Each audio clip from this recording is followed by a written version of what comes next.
बिस्मिल्लाहिर्रहमानिर्रहीम। अस्सलामुअलैकुम नाज़रीन, AWC एग्री के साथ मैं हूं आपका मेज़बान ताहिर नदीम और मेरे साथ हैं organic agriculture expert Mohammad Ali Khan साहब। नाज़रीन, आज हम बात करेंगे तुख्म बलंगू की काश्त के हवाले से। तुख्म बलंगू एक बहुत ही न्यूट्रिशनल पौधा है और इसकी मार्केट वैल्यू भी बहुत ज़्यादा है। ये एक मेडिसिनल प्लांट भी गिना जाता है और पाकिस्तान के मुख्तलिफ़ इलाक़ों में इसकी काश्त की जाती है। तो आज हम इस पर बात करेंगे कि इसकी काश्त करते हुए हमारे काश्तकार भाई किन इक़साम को मद्देनज़र रखें और इसकी जो काश्तकारी टेक्नोलॉजी है वो क्या मद्देनज़र रखें। तो आइए उनसे बात करते हैं।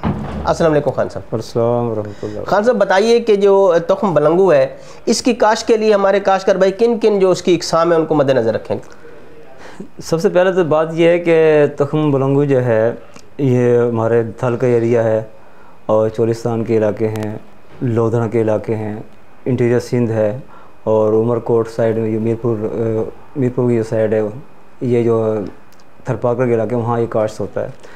और इस वक्त जो हमारे पाकिस्तान में देसी वैरायटी जो है वो उसका रुझान ज़्यादा है, लेकिन अब वक्त के साथ साथ जो है इसकी भी हाइब्रिड अक़साम जो है मार्केट में आना शुरू हो गई हैं। हमारे जो देसी ग्रोअर हैं तुख्म बलंगू के, तो वो तकरीबन जो आम देसी वैरायटी है उससे 6 से 8 मन लेते हैं। कोई अच्छा ग्रोअर है तो वो 8 से 12 मन तक उसकी औसत उठा लेता है वो। जबकि जो हाइब्रिड वैराइटीज़ हैं वो मतलब 20 से 25 मन तक जो है उसकी पैदावार हासिल की जा सकती है। 15 अक्टूबर के बाद इसका काश्त का टाइम शुरू हो जाता है। 15 अक्टूबर से 15 नवंबर इसका बेहतरीन टाइम है। और ज़मीन जो है रेतली है या नरम मेरा है या दरियाई कच्चे इलाके हैं तो वहाँ इसको काश्त किया जा सकता है। तो खान साहब, इसकी जो काश्त करते हुए क्या तरीक़ाकार इख्तियार करना चाहिए, क्योंकि इसका जो बीज है वो बहुत नरम व नाजुक होता है, हल्का भी होता है, तो उसको कैसे काश्त किया जाए? 2 तरीके इसके हैं। एक तो ये रौनी करके आप ज़मीन जब बतर में उस वक्त छट्टा करके उस वक्त इसको आप बिजाई करें, या दूसरा ये कि आप ज़मीन अच्छी तरह तैयार करने के बाद आप 1 बोरी DAP, 1 बोरी जो है SOP जो है वो मतलब है के साथ फ्लड करके इसके अंदर, और इसके बाद जब पानी आप लगा देंगे, पानी लगाने के बाद इस पर छट्टा कर देंगे तो वो बीज इस तरह भी ग्रो कर जाएगा। अच्छा, इसमें ये जो पहले हम रौनी करेंगे, रौनी करने के बाद हम बतर की हालत में लगाएंगे तो उस पर ये आपकी जड़ी बूटियों का उगाव कम होगा, उसका फ़ायदा आपको ये होगा।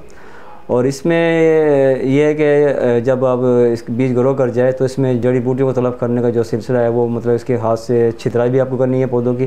जो सेहतमंद पौधे हैं उनको आप साथ हाथ करके निकालना है, और जो जड़ी बूटी का जो उगाव हो चुका है उसको भी हाथ आपने लेबर के ज़रिए इसको रिमूव करना है। अच्छा खान साहब, सूरत हाल ये है कि इस वक्त जो कैनोला है या राया है उसकी काश्त भी शुरू होने वाली है, और दूसरा ये इसकी काश्त भी अगले माह शुरू हो जाएगी।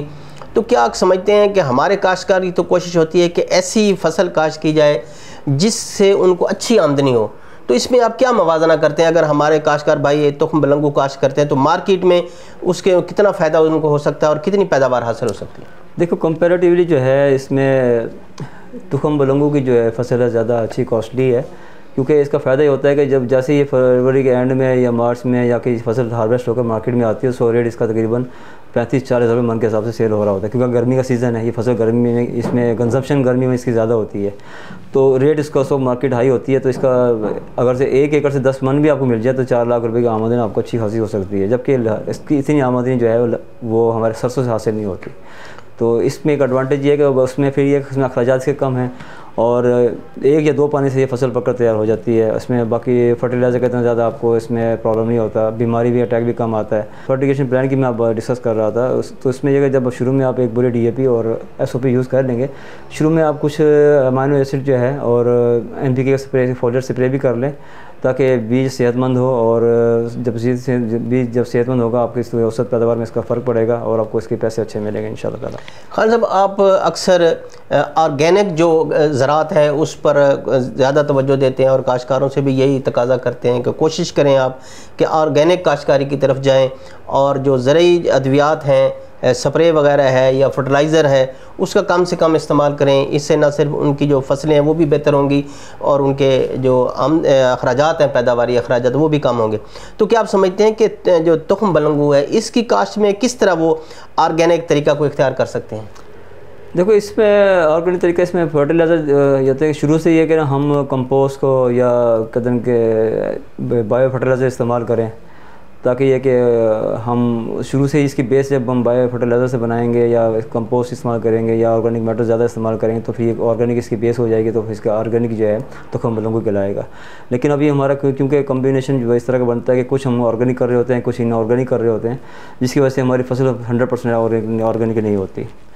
तो मतलब कि इसमें तुखम बलंगू मतलब है कि अच्छी फसल है और इसमें प्रॉफिट अच्छा है, और इसमें कम से कम अखराजात में जो आप इसका बेहतरीन प्रॉफिट हासिल कर सकते हैं। और ये अब तो कई लोग जो मेरे सुनने में आ रहा है, इस वक्त मैंने लोगों से गुफ्तगू की है, वो कह रहे हैं पिछले मतलब गंदम का हाल हुआ था हमारा, तो हम बहुत ज़्यादा हम लोग परेशान हो गए थे। इस वक्त हम गंदम उतनी ही लगा रहे हैं जितनी हमें ज़रूरत होगी घर के लिए, और बाकी हम सारा इस पर बलंगू की तरफ जा रहे हैं। खान साहब, चूँकि गंदम की काश्त भी अक्टूबर के महीने में ही होती है और तुखम बलंगू की काश्त भी इसी महीने में होती है, तो आप हमारे काश्तकार भाइयों को क्या मशवरा देंगे कि अगर वो बराबर चूँकि जिस तरह आपने बताया कि इस दफ़ा गंदम की जो रेट रहा वो बहुत कम रहा, काश्तकार खासे मायूस हुए, तो अगर वो तुखम बलंगू की काश्त करते हैं, चूँकि इसकी काश्त हमारे इलाकों में बहुत कम है, तो कितने रकबे पर अगर वो इसको काश्त करना चाहें तो उनके लिए ज़्यादा सूदमंद साबित हो सकता है? देखो, मखसूस इलाकों में बलंगू की काश्त होनी है, गंदम तो हर जगह काश्त हो सकती है। फिर भी ये है कि गंदम मतलब कि आप बिल्कुल गंदम को कहते हैं कि बिल्कुल उससे इग्नोर भी ना करें और मतलब कि उसकी तरफ फोकस भी ना करें। अपने एक दरमियानी चाल चलते हुए आप कुछ हिस्से पर गंदम को ज़रूर काश्त करें और बाकी अल्टरनेट फसल की तरफ रुख करें, ताकि आपको हालात अगर साजगार ना हो तो नुकसान कम से कम हो सके। तुखम बलंगू की जो मार्केट है वो किन इलाकों में है? अगर वो हमारे काश्तकार फरोख्त करना चाहते तो कौन सी मंडी में उनको मार्केट? तो पूरा पाकिस्तान है, इसमें कराची, लाहौर, इस्लामाबाद, मुल्तान हो गया, पेशावर हो गया, और वैसे ये कहते हैं एक्सपोर्ट भी होता है।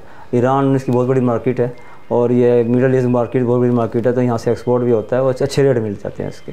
बहुत बहुत शुक्रिया खान साहब। नाज़रीन, आपने तुखम बलंगू की काश्त के हवाले से मोहम्मद अली खान साहब की बातें सुनी। इसमें कोई शक नहीं कि ये जो साल गुजरा है, इस साल हमारे काश्तकार भाइयों को गंदम के कोई अच्छे रेट नहीं मिले, ताहम गंदम हमारी जो बुनियादी ज़रूरत है उसकी काश्त को हम इग्नोर भी नहीं कर सकते। लेकिन इसके साथ साथ अगर हमारे काश्तकार भाई तुखम बलंगू की काश्त पर तवज्जो देते हैं तो उनको इससे खातिर खा मुनाफा हासिल हो सकता है। तो आज तक के लिए इतना ही।